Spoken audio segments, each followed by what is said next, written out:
Bonjour à tous, nous allons aujourd'hui découvrir le terme Dumya Katane.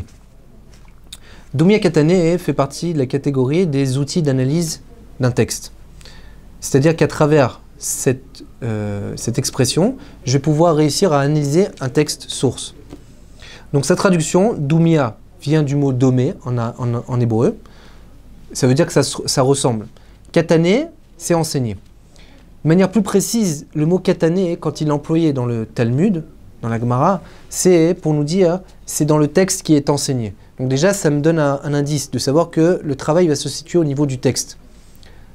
Pourquoi je vous dis ça? C'est parce qu'en fait, il y a deux manières, on va dire de manière générale, sans rentrer dans les détails, il y a deux manières d'aborder un problème ou de prouver quelque chose ou d'analyser un texte. C'est que soit on le fait avec la logique, c'est-à-dire on va utiliser ce qu'on appelle en araméen la svara, c'est-à-dire qu'on va réfléchir à un raisonnement, et à travers ce raisonnement, on va arriver à une conclusion.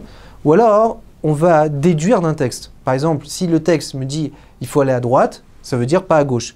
Maintenant, ce n'est pas tellement de la logique. C'est en réalité, j'ai pris dans le texte des informations, et je dis que de la manière dont l'auteur il a agencé son texte, c'est sûrement ça qu'il a voulu dire.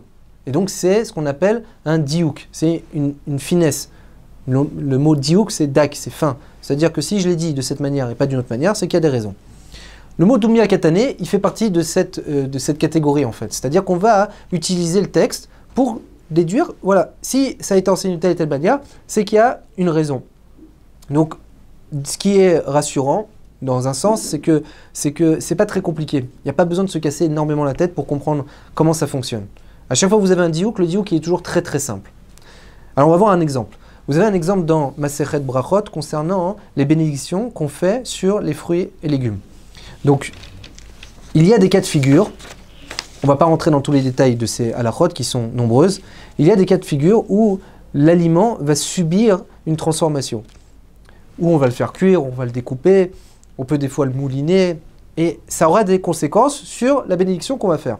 Donc ici, on va regarder un texte. Je vais vous lire d'abord la Mishnah, et ensuite, quelques pages plus loin, il y a la Gemara qui parle d'une catégorie, et on va utiliser là-bas le terme Dumya Katane. Alors la Mishnah dit comme ça. La Mishnah, dans la Masechet Brachot, Daf Lamed He Amud Aleph, elle dit comme ça, Ketzad mevachim ala perot. Comment on fait la bénédiction sur les perot, sur tout ce qui est les fruits? Alors la Mishnah me donne des détails. Al perot ailan, sur les fruits qui sont de l'arbre, ou Omer boré peri haetz. Sur les fruits qui sont de l'arbre, il dit la bracha, la bénédiction boré peri haetz, la bénédiction pour remercier Hachem qui m'a donné les fruits qui sortent de haetz, de l'arbre. Chutz, en dehors, mina yain, en dehors du vin, chez ala yain, Omer boré peri hagefen, il aura une bénédiction particulière à faire, qui est la bénédiction de boré peri hagefen sur le vin. Aval perot haaretz, et sur les fruits qui sortent de la terre, ou Omer boré peri adama, il dira boré peri adama, je remercie Hachem qui fait sortir les fruits de la terre. Chutz minapat, en dehors du pain. Chez Alapat ou Omer, amotzi lechem minaretz, en dehors du pain, sur lequel il va faire une bénédiction différente. Il va dire celui qui fait sortir le pain de la terre. Voilà, c'est ce qu'on a besoin de savoir par rapport à cette Mishnah. Donc la Gemara dans Brachot, la même Gemara dans le Daf Lamed Chet Amud Bet, donc on est page 38b, il y a marqué Ala Yerakot Omer, Vechoulé, etc. Katane, Yerakot Dumya Depat. Donc on voit les deux mots qui apparaissent, seulement ici ils sont enseignés à l'inverse, il n'y a pas marqué Dumya Katane, il y a marqué Katane Dumya. Ça dépend des Gemarot, il y a des Gemarot, des pages dans lesquelles vous verrez Dumya Katane, des fois il y aura marqué Katane Dumya, mais de toutes les manières c'est toujours le même principe. On va, à travers le mot Katane, mettre le focus sur le mot qui m'intéresse, et après Dumya va me dire à quoi je le compare. Donc ici, vous avez Katane Yerakot. Yerakot, donc c'est les légumes. Dumya, ça ressemble, des pâtes. Ça ressemble à pâte, au pain. Ma pâte, de la même manière que pâte, que le pain, chez Nishtana, qui change à l'idéaour à travers le feu. Afirakot, nami, même les légumes, chez Nishtanu, qui se transforment, qui changent à l'idéaour à travers le feu, ils auront le même din. C'est-à-dire qu'en fait, on a la même halakha, le même point commun qui va avoir entre Yerakot et pâte, c'est-à-dire entre les fruits qui sortent de la terre et le pain.